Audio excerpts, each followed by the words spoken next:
Құрметті тыңдармандар, міне сіздерге арнап мен бүгінгі күн тағы бір ертегі 2-3 кішірек ертегі дайындадым. Соны тыңдаңыздар, қабыл алыңыздар. Ерте екен, ешкі жүні бөрте екен. Қырғауылы қызыл екен, құйрық жүні ұзын екен. Қырғауылы қарқылдап, жылтыр мұзға сыртылдап, алшая келіп қоныпты, шаты айырылып қалыпты. Қисая жатып қырғауыл сонда мұздан сұрапты: мұз, сен неден күшті болдың? Мен күшті болсам, бауырымды жаңбырға тестірмес едім. Жаңбыр, сен неден күшті болдың? Мен күшті болсам, жерге жұтқызар ма едім. Жер, сен неден күшті болдың? Мен күшті болсам, көп шөпке бауырымды жұлдырмас едім. Көк шөп, сен неден күшті болдың? Мен күшті болсам, көктөкті мойнымнан жұлқымас еді. Көктөкті, сен неден күшті болдың? Мен күшті болсам, көкшінақ қасқырға құйрығымды жұлқытпас едім. Қасқыр, сен неден күшті болдың? Мен күшті болсам, көк мылтыққа құйрығымды ойдырмас едім.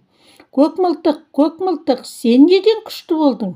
Мен күшті болсам, қоңыр шолақ тышқанға білтемді қидырмас едім. Тышқан, сен неден күшті болдың? Мен күшті болсам, құмырсқаға інімді алдырмас едім. Құмырсқа, сен неден күшті болдың? 6 батпан ауырды, арқалаған күштімін. 7 батпан ауырды, желкелеген күштімін деген екен құмырсқа. Сөз тапқанға қолқа жоқ дейді ғой қазақ. Мінекей, ертегінің тілін түсіне білу керек. Келесі ертегіміз біздің арыстан мен түлкі. Арыстан қартаяды. Аңдарды бұрынғысындай аулай алмайтын болады. Енді аңдарды айламен аулағысы келеді. Өз үңгірде жатады, аурумын, жүруге әлім жоқ деп барлық аңдарға хабар таратады. Аңдар бір-бірлеп арыстанның қалын білуге келеді. Арыстан аңдардың біреуін де қайтармайды. Бәрі де арыстанға жем болады.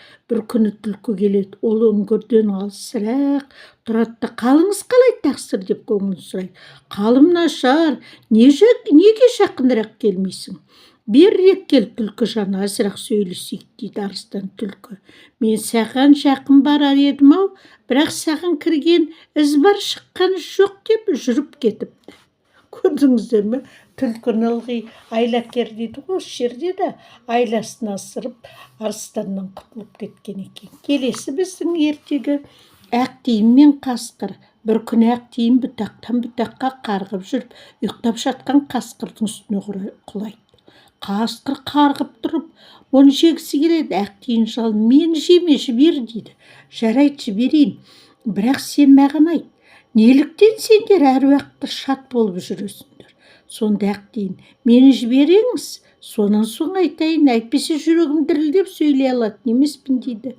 Қасқыр Ақтиінді босатады. Ақтиін ағаш басына шығып алып: сен қасқыр залымсың, залымдық ішіңді жандырады, сондықтан әрқашан қапалы жүресің.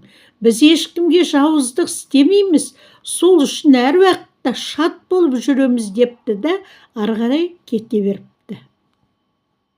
Мен ойлаймын, осы үш ертегіде сіздерге мына түлкінің қулықшылдығы барлығы ұнады ғой деп. Мен бүгінгі күні ертегілерімді аяқтаймын. Сіздер менің ертегі оқыған видеома лайк басыңыздар, таратыңыздар, тыңдаңыздар. Әрі қарай біздің ертегілер бұдан да қызық болады. Сондықтан сіздерді өзімнің жазушыларым ретінде жазылыңыздар менің каналыма.